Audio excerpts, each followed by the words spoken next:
नमस्कार दोस्तों, स्वागत है आपका अपने YouTube चैनल पर। आज हम बात करेंगे फेरम मेटालिकम पर। फेरम, जिसे हम कॉमन लैंग्वेज में आयरन भी जानते हैं, जिसे किन चीज़ों में यूज़ होती है, चलिए पता करते हैं। आयरन, जिसे हिंदी में हम लोहा भी कहते हैं, और इसमें अक्सर जंग लगने के कारण ये ख़राब हो जाता है। वैसे ही कुछ ये इसकी पर्सनैलिटी भी देखने को मिलती है। लोहा जितना सख्त होता है और कई कामों में उपयोग होता है, उसी प्रकार इसकी सख्तपना हमें इसके स्वभाव में भी देखने को मिलती है। इनका स्वभाव लोहे की तरह ही सख्त और अड़ियल होता है और दूसरी चीज़ों को काटने के लिए, बनाने के लिए, सपोर्ट करने के लिए काम आता है। चलिए अब शुरू करते हैं कि फेरम मेटालिकम में थीम क्या है। फेरम मेटालिकम की थीम होती है defend themselves and perform to defend their families. मतलब ये अक्सर डिफेंसिव होते हैं, मतलब अगर इनके ऊपर हमला हो रहा है तो ये उसके अगेंस्ट खड़े होते हैं। जैसे कि लोहे से बनी हुई शील्ड का जो काम होता है तो अक्सर डिफेंस के लिए यूज़ होता है, इसी तरह ये लोग भी डिफेंसिव होते हैं।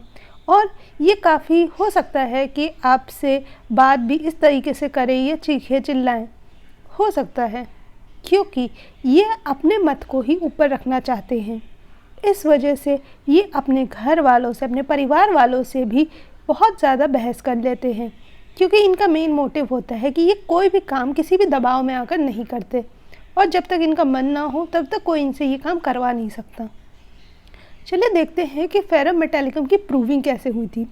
फेरम मेटालिकम की जो प्रूविंग हुई थी वो डॉक्टर शंकरन कहते हैं कि उन्होंने सिंगल डोज 30 पोटेंसी का लिया था और अपने प्रूवर्स को, अपने कोलीग्स को, अपने स्टूडेंट्स को भी दिया था। उनमें से कुछ लोगों ने एक बहुत ही कॉमन और विशेष ड्रीम के बारे में बात करी। उन्होंने कहा कि उन्होंने ये देखा है कि उनके माता पिता या जो उनके पेरेंट्स हैं वो उनको किसी एक अनजान इंसान से मिलाते हैं और कहते हैं कि तुम्हें इसी से शादी करनी है, और वो उस इंसान से शादी नहीं करना चाहते, इसलिए वो बहुत ही मतलब स्ट्रॉन्ग ऑब्जेक्शंस वहाँ पे रखते हैं और पूरी हद तरह से, मतलब हर हालत में उनसे लड़ने के लिए ख़राब हो जाते हैं, जिस वजह से उनके अंदर एक गिल्ट की फीलिंग भी आ जाती है क्योंकि वो अपने पेरेंट्स को ओबे नहीं कर रहे हैं। इसी तरह अगर हम बात करें तो फेरम में हमें रेस्ट्रेंट्स बहुत मिलते हैं, मतलब उन्हें ऐसा लगता है कि लोग उन्हें बांधने की कोशिश कर रहे हैं, उनको तौर तरीके सिखाने की कोशिश कर रहे हैं जो कि वो नहीं चाहते। इस चक्कर में वो किसी भी हद तक जाकर लोगों से लड़ने के लिए तैयार हो जाते हैं, भले ही वो उनके माता पिता क्यों ना हो। एलिमेंट्स ऑफ फेरम मेटालिकम, इन्हें ऐसा लगता है कि इन्हें इनकी मर्जी के खिलाफ काम करने को कहा जा रहा है, इसलिए ये हमेशा डिफेंसिव मोड में रहते हैं, मतलब उसके अगेंस्ट चिल्लाते हैं, लड़ते हैं, बोलते हैं और काम करते हैं। सिर्फ ये लड़ना सिर्फ इतना ही नहीं, मतलब ये सामने वाले को पूरी लॉजिकल चीज़ों अपनी बातों को समझाने का भी प्रयास करते रहते हैं। वो अपने पेरेंट्स के लिए और अपनी फैमिली के लिए भी बहुत ही ज़्यादा डिफेंसिव होते हैं। फाइटिंग अगेंस्ट है, ये किसी भी गलत चीज़ के अगेंस्ट लड़ने के लिए तैयार रहते हैं, और इनके अंदर गिल्ट होती है, मतलब शर्म होती है कि इन्होंने अपने माता पिता की बातों को नहीं माना। मेंटल जनरल्स, ये बहुत ही स्ट्रॉन्ग विल्ड होते हैं। जिस तरह से लोहा बहुत ही कठोर होता है और उसे किसी भी काम के लिए, लंबे समय के काम के लिए यूज़ किया जाता है, उसी तरह ये लोग भी एकदम वैसे ही विल के होते हैं। जैसे कि हम कह सकते हैं सरदार वल्लभ भाई पटेल। अगर सरदार वल्लभ भाई पटेल अगर लौह पुरुष का बहुत ही बेस्ट एग्जाम्पल है। अगर आप उनकी पर्सनैलिटी देखें तो जब हमारे भारत का विभाजन हुआ था और कई छोटे छोटे प्रांत और राजा अलग अलग जगह जाके अपने आप को स्वतंत्र राष्ट्र घोषित करने पे बने हुए थे, वहाँ पर उन्होंने एक ही दिन जवाहरलाल नेहरू, उस समय के प्रधानमंत्री जवाहरलाल नेहरू के बाहर जाने पर और एक दिन के प्रधानमंत्री के चार्ज में उन्होंने सारे ऐसे छोटे छोटे बहुत सारे प्रांतों को एक मिलाया और देश को एक बनाया, और भारत के अगर बात करें तो आज के जियोपॉलिटिकल एरिया को दर्शाया।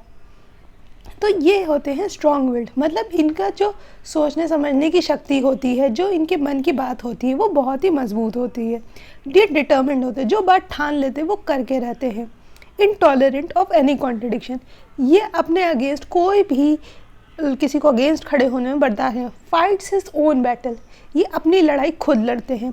Feels guilty for himself at the same time. और जब इन्हें लगता है कि इन्होंने सामने वाले से बहुत ज़्यादा बुरी तरीके से बात कर दी है या कुछ ऐसा करा है, तो इन्हें उस चीज़ का बहुत ही ज़्यादा ग्लानि भी होती है। डिफेंसिव, ये हमेशा कभी भी कि सामने वाले को हर्ट नहीं करते, कभी सामने वाले का नुकसान नहीं करते, कोशिश करते हैं उन्हें लॉजिकली और रीजनिंग वाइज उन्हें समझाने की।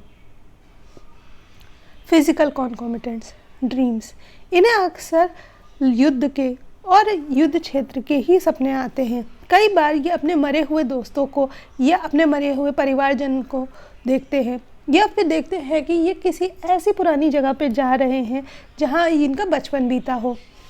ये बहुत ही ज़्यादा सेंसिटिव होते हैं और ज़रा सी चीज़ पे एक्साइटेड हो जाते हैं। एक्साइटेड मतलब जो चीज़ इन्हें पसंद नहीं आ रही और जिसमें कोई रीज़न नहीं है, जिसमें कोई तुक ना हो, ये उस चीज़ को कभी भी अपनी ज़िंदगी में एक्सेप्ट नहीं कर पाते।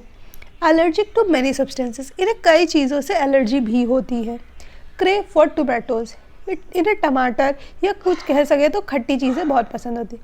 और उसी तरह जिस तरह से टमाटर लाल होते हैं, इसमें हमें ऐसे पर्सनालिटीज़ में हमें फॉल्स प्लेथोरा देखने को मिलता है। मतलब ये खूब लंबे चौड़े और गोरे और उस गालों पे या चेहरे में लालिमा लिए हुए होते हैं। इनका शरीर भी काफ़ी भरा हुआ है, ऐसा लगता है कि इनके अंदर बहुत ज़्यादा खून है। अब हम कुछ रूब्रिक्स पे बात करते हैं। एलिमेंट्स फ्रॉम एंगर वेक्सेशन, मतलब गुस्से की वजह से, ये दबे हुए गुस्से की वजह से इनकी दिक्कतों या परेशानियों का बढ़ना। एलिमेंट्स फ्रॉम स्कॉन और बीइंग स्कॉन, इनको ऐसा लगता है कि इन्हें कभी कभी धूल में पड़ी मक्खी की तरह निकाल दिया, क्योंकि जब इनके पेरेंट्स ऐसा कहते हैं कि तुम मुझे मत समझाओ तुम्हारे लिए क्या सही है क्या नहीं, सिर्फ हम डिसाइड करेंगे तुम्हें क्या करना है, तो ये बच्चे शांत नहीं बैठते बल्कि उल्टा अपने माँ बाप से डिबेट भी करते हैं कि कैसे आपने डिसाइड कर लिया कि क्या मेरे लिए सही है क्या नहीं, ज़िंदगी मुझे जीनी है, आप कौन होते हैं, आप तो अपने जीवन को जी चुके हैं। ये इस तरह से बहुत ही कभी कभी अजीब तरीके से बात करें, पर फिर इन्हें उस बात का एहसास भी होता है। Anxiety of conscience as a guilty of a crime. Company, aversion to friends, intimate, ये लोगों से और बहुत ही क्लोज दोस्तों से दूर रहना पसंद करते हैं। Irritability from noise such as even from crackling of newspapers drives him to despair। ज़रा सी भी आवाज़, यहाँ तक कि अगर न्यूज़पेपर या अखबार को जब हम मोड़ते तो उसमें से जो आवाज़ आती है उससे भी इनको दिक्कत होती है। Dreams of battles, fights and Wars, युद्ध और युद्ध क्षेत्र के ऐसे सपने में आते लगते हैं, इन्हें ऐसा लगता है ये हर समय किसी जंग पर हैं। ऑब्स्टिनेट, इनका माइंड फिक्स्ड होता है, इन्होंने जो ठान लिया वही करके रहते हैं। क्वारलसम, बहस करने वाले। स्ट्रेंथ इंक्रीज्ड मेंटल, इनका दिमाग को लगता है कि इनके दिमाग में बहुत ज़्यादा पावर है और ये किसी को भी उस भरोसे से समझा सकते हैं। फियर क्रॉसिंग अ ब्रिज और प्लेस ऑफ, कोई ब्रिज को क्रॉस करते हुए या कोई ऐसी भीड़ भक्कड़ वाली जगह में इनको डर लगता है। Fear crowd in a fear misfortune, इन्हें ऐसा लगता है कि कहीं कोई कुछ ऐसा ना कर दे जिसकी वजह से इनको कोई हानि पहुँचे। डिक्टेटोरियल, ये किसी के अंडर रहना नहीं पसंद करते, उल्टा दूसरों को अपने अंदर रखना पसंद करते हैं। ये थोड़े बॉसी नेचर के होते हैं। हॉटी, ये बहुत ही गर्म मिजाज के होते हैं। फियर ईविल ऑफ, इन्हें काली शक्तियों से या भूत प्रेत से ऐसी नेगेटिव चीज़ों से डर लगता है। ऑक्यूपेशन एम्बुलेट्स, जब तक ये अपना काम करते हैं तब तक इनकी कोई भी दिक्कत हो वो हर चीज़ आराम से कट जाती है, उन्हें पता नहीं चलता कि उन्हें कोई दिक्कत है भी।